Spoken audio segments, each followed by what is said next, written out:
बहुत समय पहले की बात है। भारत के एक छोटे से गांव में बुद्ध अपने शिष्यों के साथ यात्रा कर रहे थे। उस समय गांव के लोग अपने दैनिक कामकाज में व्यस्त थे। बुद्ध का आगमन गांववासियों के लिए एक विशेष अवसर था और वे बुद्ध के प्रवचन सुनने के लिए उत्साहित थे। गांव का मुखिया बुद्ध के पास आया और उन्होंने गांववासियों के सामने कुछ कहने का आग्रह किया। बुद्ध ने मुस्कुराते हुए सुकृत की और एक पेड़ के नीचे बैठ गए। लोग उनके चारों ओर जमा हो गए और बुद्ध ने एक छोटी लेकिन महत्वपूर्ण कहानी सुनाना शुरू किया। बुद्ध समय पहले बुद्ध ने कहना शुरू किया, एक महान कलाकार था जिसका नाम था आर्य। आर्य अपने काम में माहिर था और उसकी कला को देख लोग मंत्रमुग्ध हो जाते थे। उसकी मूर्तियां जीवित लगती थी और चित्रों में ऐसा प्रतीत होता था जैसे वे बोलने वाले हों। उसके पास एक छोटा छात्र था जिसका नाम था देवदत्त। देवदत्त भी एक अच्छा कलाकार बनना चाहता था, लेकिन उसे आर्य की तरह कला की गहराई समझने में कठिनाई होती थी। उसमें आर्य ने पूछा, गुरुजी, आप इतना अद्भुत काम करते हैं, मैं भी आपके जैसा बनना चाहता हूँ। आर्य ने मुस्कुराते हुए कहा, बेटा, महानता केवल कला में नहीं होती है, यह आपके दृष्टिकोण में होती है।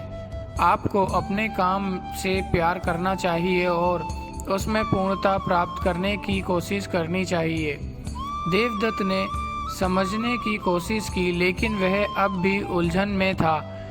इसने आर्य से फिर पूछा, गुरुजी, मैं कैसे अपने काम में पूर्णता प्राप्त कर सकता हूँ?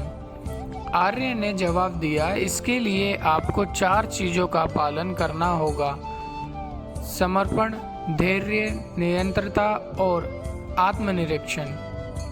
देवदत्त ने फिर पूछा, गुरुजी, कृपया मुझे इन 4 बातों के बारे में विस्तार में समझाएं। आर्य ने समझाते हुए कहा, पहला है समर्पण। आपको अपने काम के प्रति पूरी तरह से समर्पित होना चाहिए। जब आप अपने काम के प्रति समर्पित होते हैं तो आप उसमें अपने सारे प्रयास और ध्यान लगा देते हैं। दूसरा है धैर्य। किसी भी काम में मेहनत प्राप्त करने के लिए धैर्य की आवश्यकता होती है। जब आप किसी कठिनाई का सामना करते हैं तो आपको धैर्यपूर्वक उसका समाधान ढूंढना चाहिए। तीसरा है निरंतरता। आपको निरंतर अभ्यास करना चाहिए। बिना निरंतरता अभ्यास के आप आपके कौशल को सुधार नहीं सकते। और चौथा है आत्मनिरीक्षण। आपको समय समय पर अपने काम का मूल्यांकन करना चाहिए और देखना चाहिए कि आप कहां सुधार कर सकते हैं। आत्मनिरीक्षण से आपको अपने कार्यों में होने वाली गतिविधियों का पालन पता चलता है, आप उन्हें सुधारते हैं। देवदत्त ने इन 4 बातों को ध्यान में रखते हुए अपने काम में मेहनत शुरू की। उसने अपने काम में संपूर्ण धैर्य, निरंतरता और आत्मनिरीक्षण को शामिल किया। कुछ समय बाद वह एक महान कलाकार बन गया और उसकी कला की प्रशंसा करने लगे। बुद्ध ने अपनी कहानी समाप्त की और फिर गांववासियों की ओर देखा। उन्होंने कहा, इन कहानी का मूल संदेश यह है कि अगर आप अपने काम में माहिर बनना चाहते हैं तो आपको संपूर्ण धैर्य, निरंतरता और आत्मनिरीक्षण को अपनाना होगा।